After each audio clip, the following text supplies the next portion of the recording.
In January 1905, the Imperial Japanese Army encircled Port Arthur after months of grueling siege.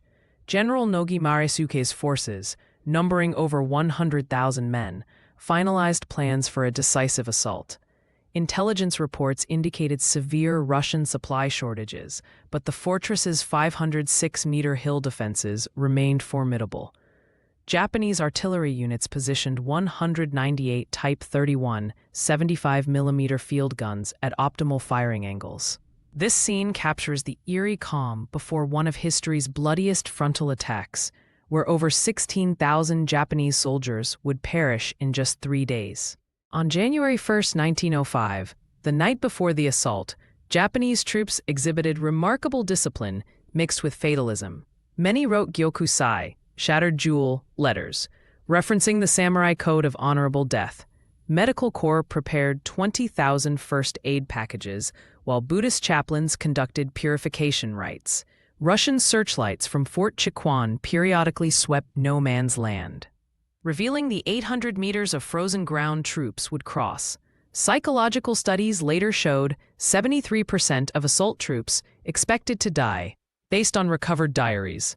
This moment captures the universal human experience of soldiers facing mortality.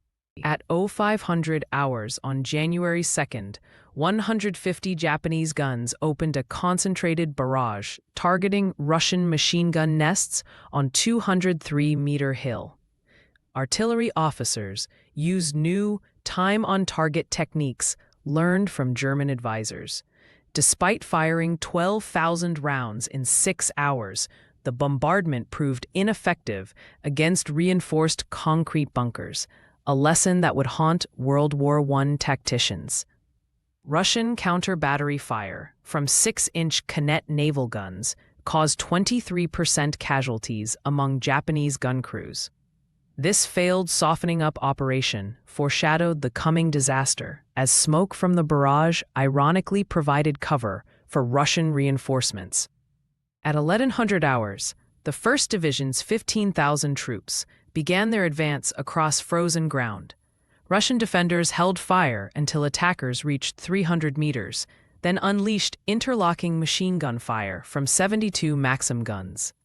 Japanese regimental banners became prime targets, with standard bearers suffering 94% casualty rates.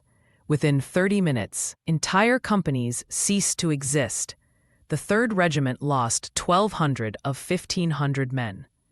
This slaughter demonstrated how traditional banzai charges fared against industrialized warfare, with advancing troops literally melting into the permafrost from concentrated fire. Russian defenders under General Stoessel had prepared meticulously, creating overlapping fields of fire that covered every approach. Pre-registered artillery concentrations fired shrapnel shells at fixed intervals, while machine gunners, protected by steel shields, maintained disciplined fire at 600 rounds per minute. Japanese troops who reached the wire found it uncut due to faulty reconnaissance, creating perfect killing zones. By midday, some Russian guns reportedly overheated from continuous firing, their barrels glowing red as they cycled through coolant water reserves. By 1400 hours, the assault had degenerated into chaos. Japanese reserves became entangled with retreating wounded, creating traffic jams in communication trenches. Russian snipers specifically targeted officers, leaving units leaderless. The 7th Division lost 80% of its company commanders.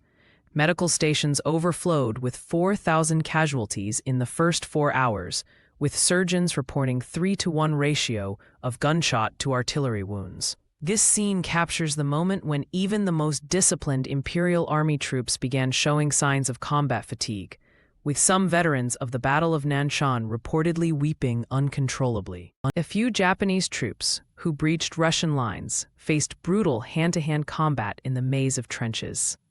Soldiers used 30-inch bayonets, spades, and even rocks in the confined spaces. Russian naval infantry proved particularly vicious, employing hooked boarding pikes recovered from warships. Flamethrowers made their battlefield debut here, with Russian engineers clearing trenches using portable fire jets. This close combat produced disproportionate psychological trauma, with later psychiatric reports noting 40% of survivors developing trench madness from the claustrophobic slaughter. As darkness fell on January 2nd, surviving Japanese units withdrew under covering fire from mountain guns. The scale of disaster became apparent. Some regiments had 90% casualties, with the 9th Infantry Division effectively destroyed as a fighting force. Russian searchlights deliberately illuminated the retreat to enable snipers, while artillery fired on pre-registered withdrawal routes. This merciless pursuit caused additional 2,000 casualties, turning a tactical defeat into operational catastrophe. The frozen bodies left behind would remain visible for weeks, preserved by sub-zero temperatures. January 3rd revealed the full horror: 5,300 dead and 11,000 wounded in 24 hours, losses surpassing entire Napoleonic battles. Russian casualties numbered just 1,500, proving the defensive power of modern fortifications. Japanese field hospitals lacked sufficient morphine, leading to widespread use of opium pipes for pain management. The psychological impact was severe, with over 200 documented cases of suicide among surviving officers. This disaster forced imperial headquarters to abandon frontal assaults, instead adopting siege tactics that would eventually prove successful after 6 more bloody months.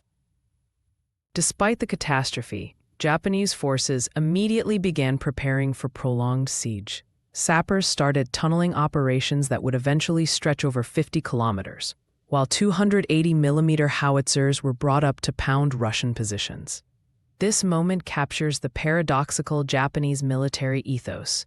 While Western observers saw senseless waste, the soldiers themselves viewed it as spiritual purification through sacrifice.